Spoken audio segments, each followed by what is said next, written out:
Good morning. We're glad you joined us again this morning for our Bible story. Today our Bible story isn't a very happy one. Today we're going to talk about a man named Job who had some really sad times in his life. But God was still with Job the whole time, and God still was praised by Job for the things he did.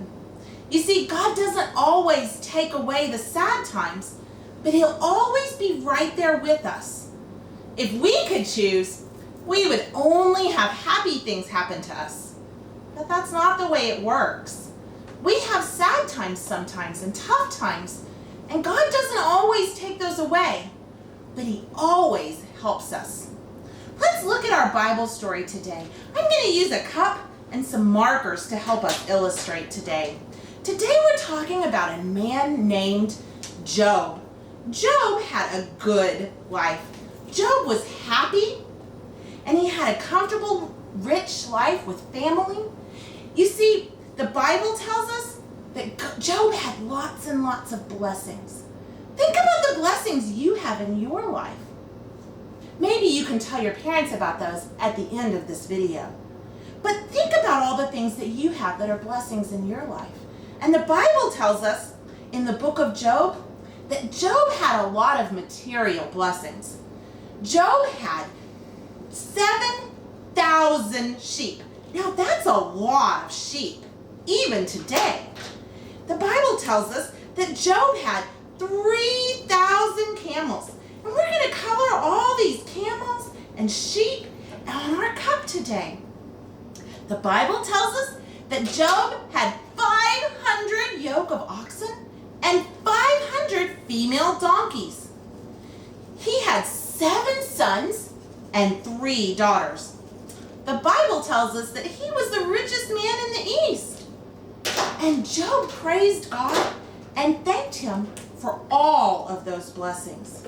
Just like we should praise God for our blessings that we have in our life. But then something happened. You see, Satan noticed, and he thought that Job was God's favorite. And the book of Job tells us that Job decided he wanted to test, Satan decided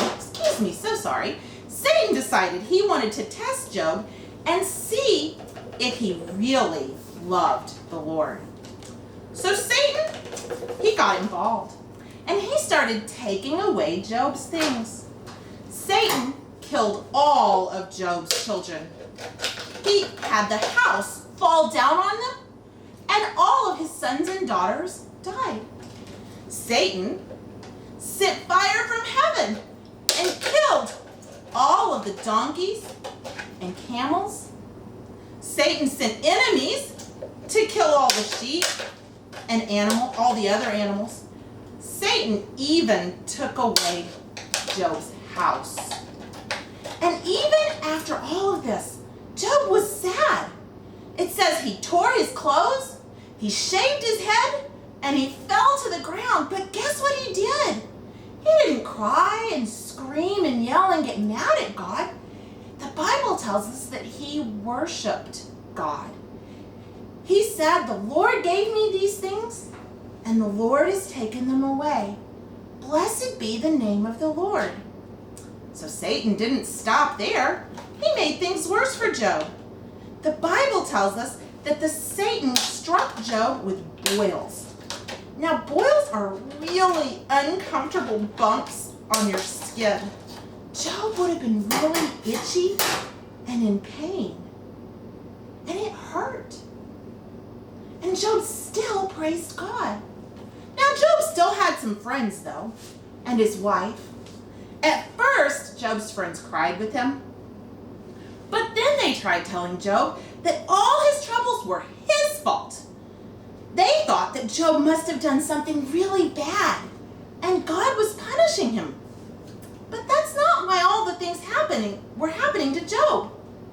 Job didn't know why he was going through the sad, tough things in his life. But the hard times really seemed to be sticking around. You see, God doesn't always take away the tough, sad times. And Job, he began to have some questions for God. He wanted to understand why things were happening.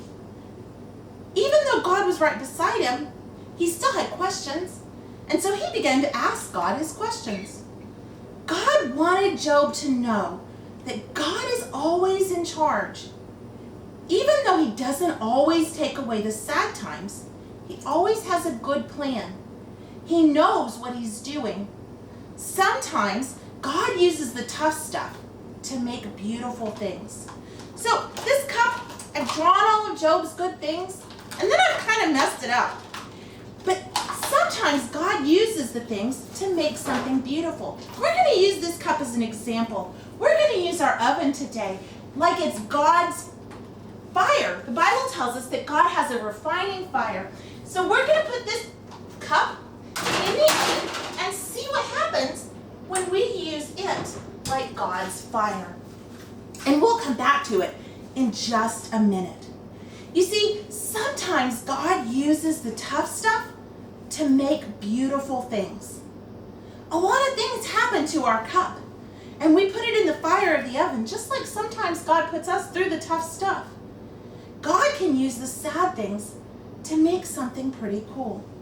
Job had lots of sad times, and sometimes we'll have sad times too. But let's see what's happened. Let me see if I can pull this out and see. You see, just like we have sad times, let me show you what's happened to our cup.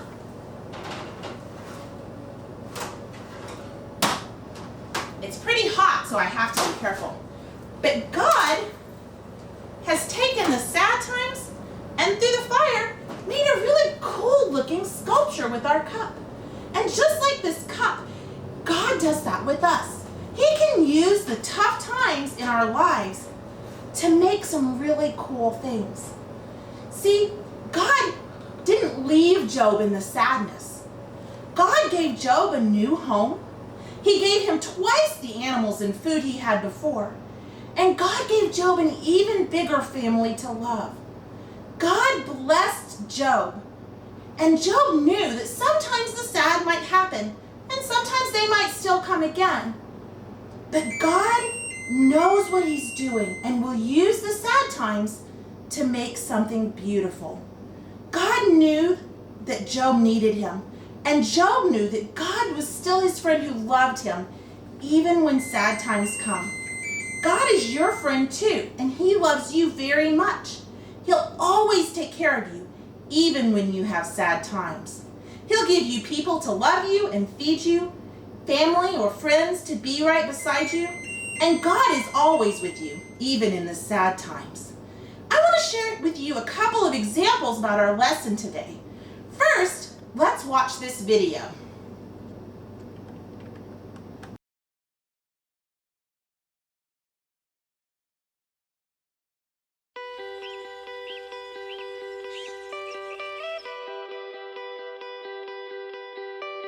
Hi, my name is Kyle and I'm 12 years old.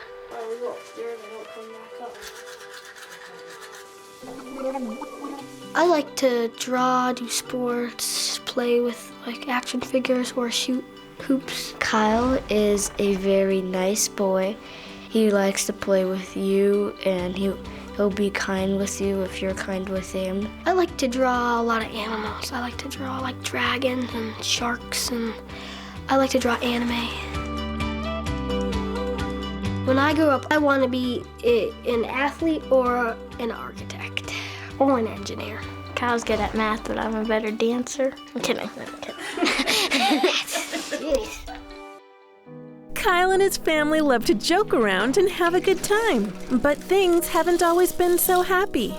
Not that long ago, Kyle discovered he has diabetes.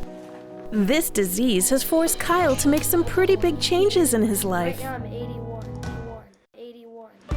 Before we hear more from Kyle, let's find out what exactly diabetes is.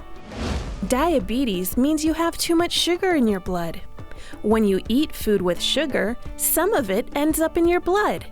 And normally, your body has a pretty cool way of moving that sugar from the blood into your cells. That gives you energy to run, walk, jump, and play. But when you have diabetes, your body can't move the sugar into the cells, so it stays in the blood, and that makes you sick. You can't catch diabetes from a friend like you can catch a cold.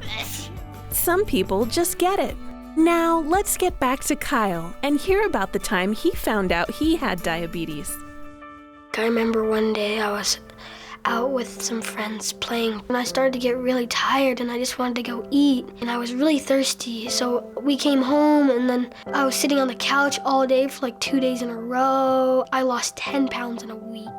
I told Paul to kind of look at Kyle. He looks a little bit skinny. I think he only weighed 70 pounds to start with at that time, so he went from like 70 to 60 in less than a week. He was just not himself. Kyle came into our room in the middle of the yeah. night, and he had mentioned that he has been going to the bathroom a lot lately. That's true. I remember one night I got up like 9 times in a couple hours. I mean, it was pretty bad. When he came in our bedroom too, he did say to us, I was like, Mom, we should probably take me to the doctor. after looking at him, Paul said, well, let's call the doctor. So we called the pediatrician, and they immediately wrote up a paper and sent us over to Children's Hospital. I think the average blood glucose rating is in the 80s, and Kyle's was like 800. Immediately, they took him to the emergency room and confirmed that he does have type 1 diabetes. I wasn't sure about anything at that point. I mean, I was just so out of it. Even though Kyle has diabetes and his life has changed, he still has the opportunity to live an awesome life. He goes to school and gets to hang out with his friends, but every once in a while he has to prick his finger and check his blood sugar level. When I prick myself, it doesn't really hurt, but sometimes I just get annoyed because maybe like the blood won't come out, so I gotta prick it again, and the blood won't come out, so I gotta try a different finger, and then I prick it and the blood still won't come out. Once Kyle knows his blood sugar level, his family logs it into a notebook and a spreadsheet so that they can email the results to their doctor. And sometimes before dinner, Kyle even gets an insulin shot that helps his body regulate his blood sugar levels. Ouch!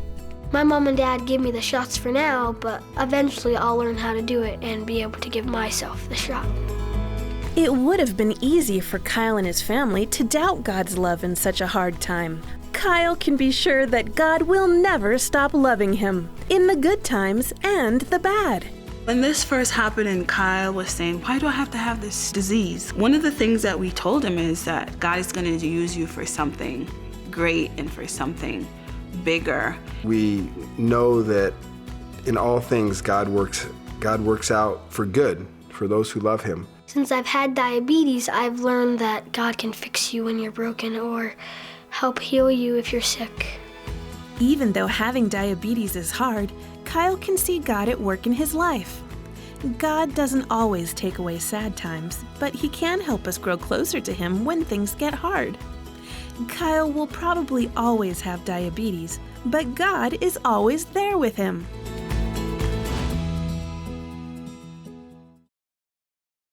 So just like in our video, the little boy experiences some tough stuff in his life.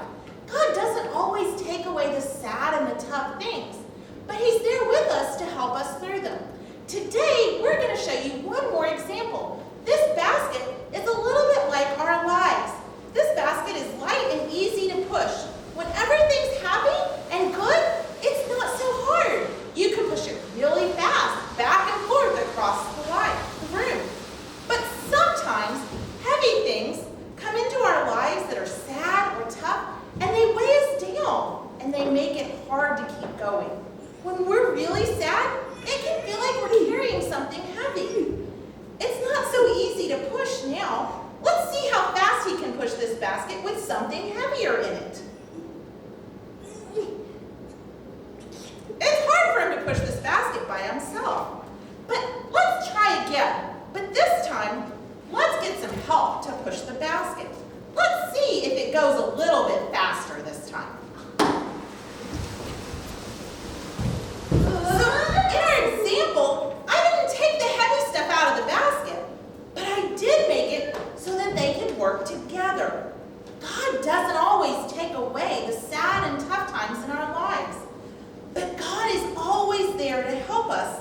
with the hard stuff.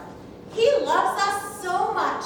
He shows us his love by giving us other people to help us and by being beside us when we have to carry something heavy. We're going to end today with just a few questions for you to discuss with your parents. We'll see you next